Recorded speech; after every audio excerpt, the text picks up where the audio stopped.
예수님께서 베드로와 또 다른 복음서를 보면 야고보, 요한을 제자로 거두셨습니다.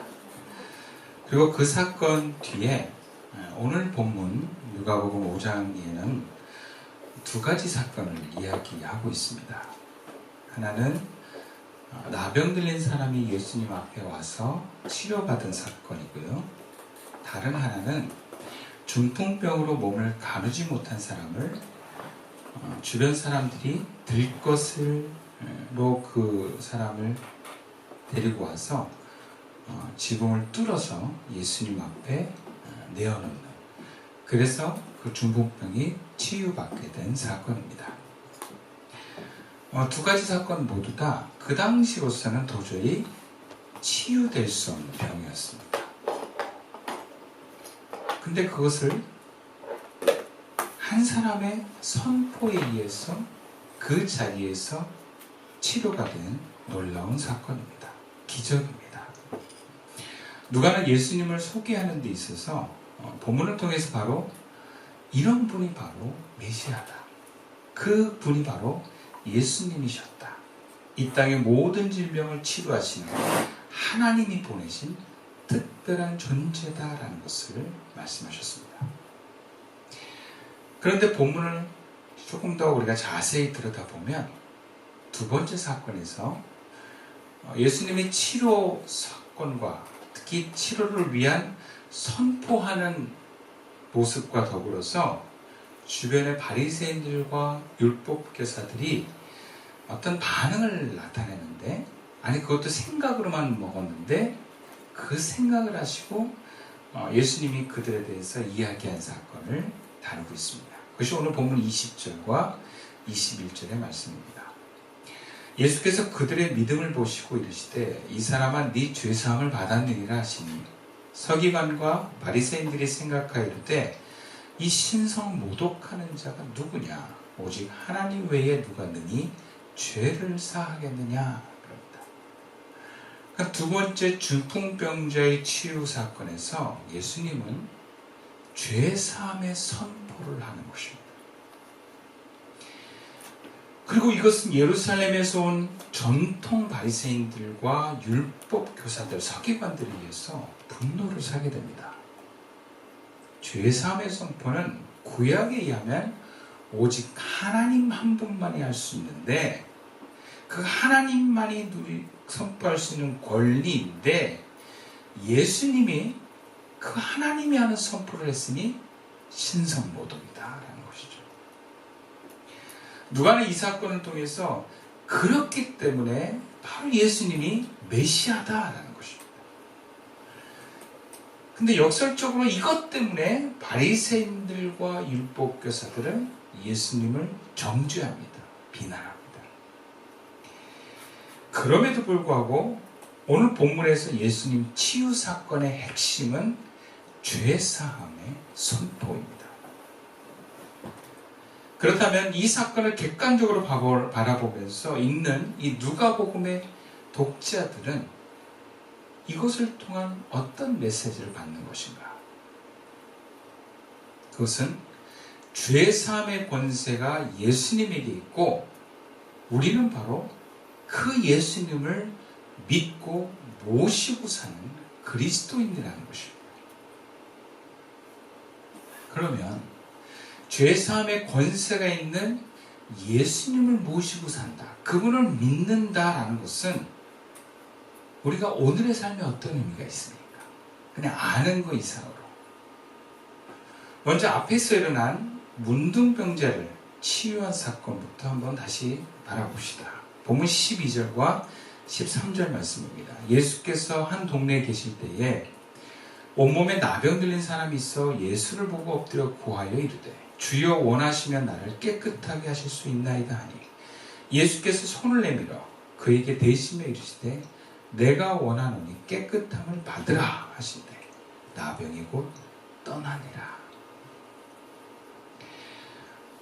죄사함의 권세를 가진 예수님을 모시고 사는, 그 예수님과 함께 사는 그리스도인은요, 죄인을 긍휼히 여기고 그 죄인으로부터 자유롭게 됩니다. 그 당시에 나병이다, 다른 편으로 문둥병이다라는 것은 유대인들이 가장 혐오하는 병이었습니다. 이것이 어원의 레피스라고, 레피스는 비늘이라는 뜻이에요. 비늘. 그러니까 이 피부가 비늘처럼 벗겨진, 비늘처럼 생겨진 모양을 보고 레피스라고 말하는 것처럼 이게 피부병이에요. 근데 이 피부병이 낫지 않습니다. 그리고 너무 추악해요. 그 모습이, 병 걸린 모습. 그래서 이 병에 걸린 사람은 회중들로부터 격리됐고, 격리된 그 사람의 삶은 비참했습니다. 일반 사람들이 사는 집에 들어갈 수 없었어요. 그들과 얘기할 수 없었습니다. 혹시 사람들이 만날 경우에는 옷을 찢고 머리를 풀면서 윗입술을 가리고 부정하다, 부정하다라고 외쳐야 했어요. 그리고 언제나 부정했고 혼자 살아였고 진 밖에 살아야 했습니다. 우연히 그를 만나기만 해도 만나는 사람이 부정해진다고 이야기했습니다. 그래서 그들은 예루살렘 성벽이 있는 도시를 제외하고 그 밖에서 살았어요. 물론 칸막이가 있는 회당에 들어오는 것은 허용됐습니다. 그런데 제사장들은 그들을 사람 취급을 안 했습니다. 그냥 산송장 취급했어요. 그리고 이들이 고침을 받는다? 죽었다가 살아나는 것만큼 어려운 거였어요. 구약에도 딱 2번 나옵니다. 문둥병이 고침받은 사건. 그것도 사람의 예서가 아니라 하나님의 선포와 예언을 통해서, 그 예언자들을 통해서 치료된 사건이 딱 2번 나와요. 그러니까 일반적으로 문둥병은 낫지 않는다, 불치병이다, 이렇게 여겼습니다.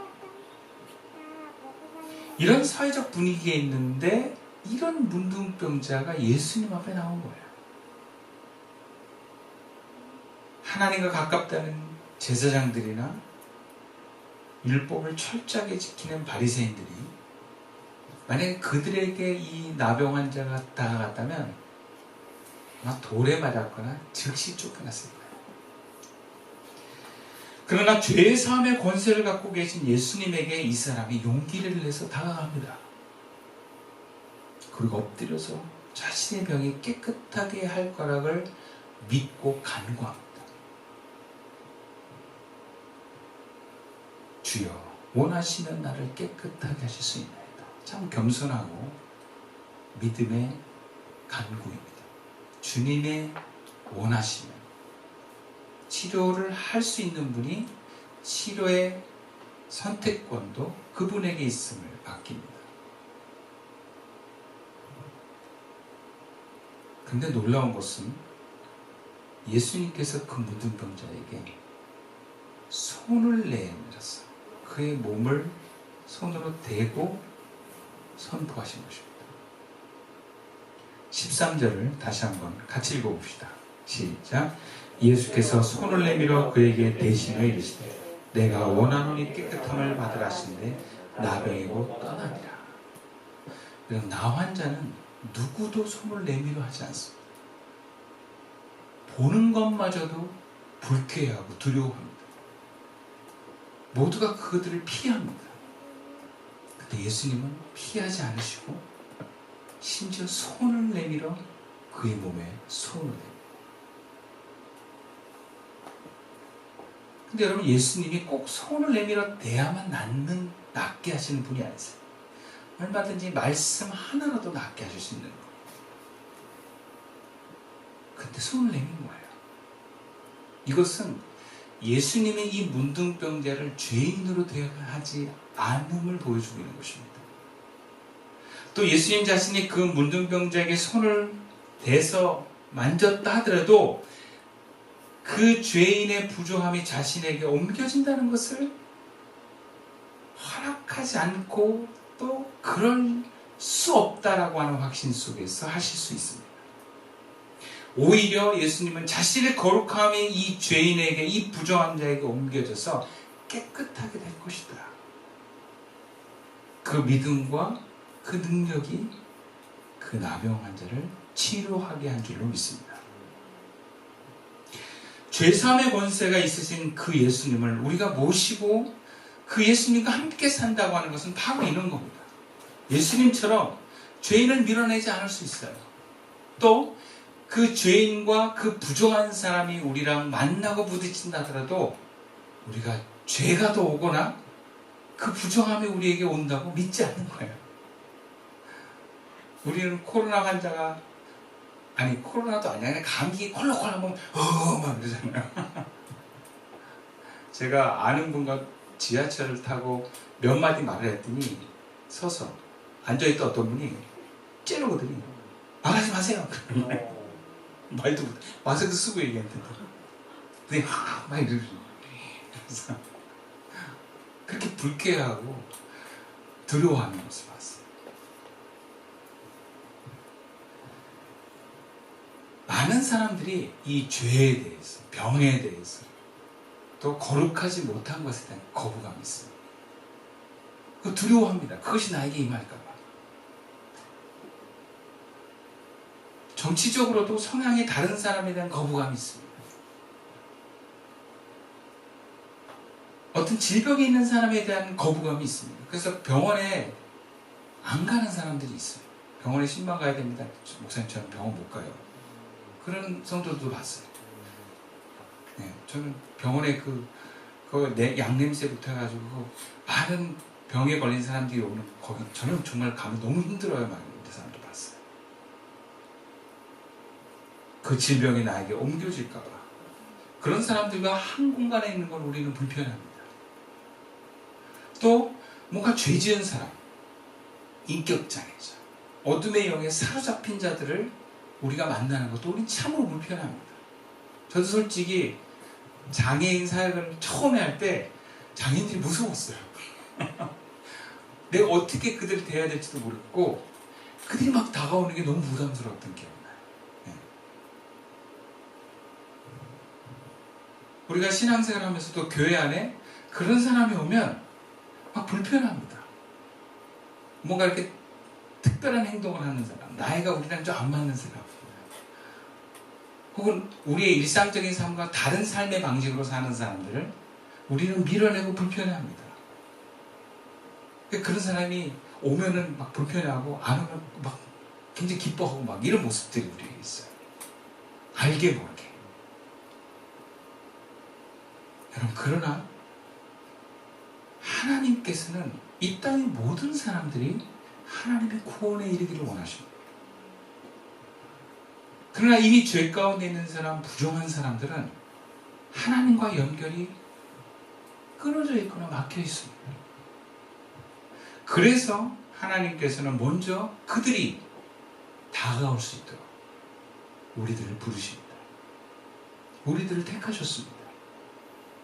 하나님의 사람들은 죄에 대해서 이미 죄를 용서하시는 그 예수님이 우리 안에 계시다. 그 믿음과 더불어서 그 확신이 있기 때문에 죄인이 다가와도 그런 사람들은 죄인을 밀어내지 않습니다. 인격장애자나 어둠의 영에 사로잡혀 있는 사람이라 할지라도 우리는 밀어내지 않습니다. 아니, 오히려 그런 사람들은 정확하게 압니다. 이 사람이 나를 밀어내는지 받아들이는지. 그래서 직감적으로 알아요. 이 예수님 앞에 온 나병 환자도 알았을 거예요.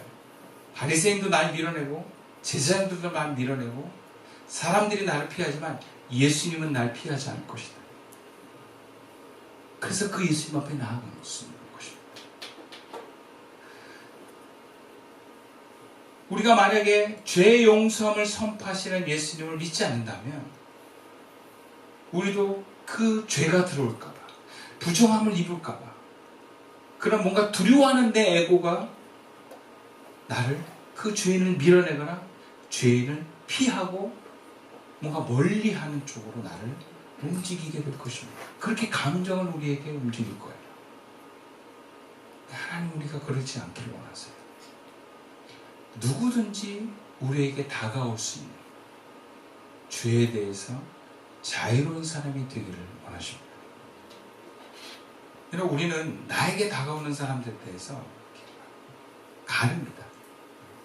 너는 와도 되는데 넌 오지 마. 이런 식으로. 말하지 않아도 마음만 먹어도요, 뭔가 섬세한 사람들은 그걸 알아요. 거부당한 경험이 있는 사람들은 그걸 너무나 잘 압니다. 근데 예수님은 어느 누구도 거부하지 않으세요. 왜? 죄의 사함의 권세가 있거든. 상대방의 죄에 물들지 않거든요. 어떤 부정한 사람이 와도 내가 하나님과의 관계에 영향을 미치지 않는다는 그 확신, 그 믿음이 그 예수님을 모시고 사는 저와 여러분들에게 있는 줄로 믿습니다.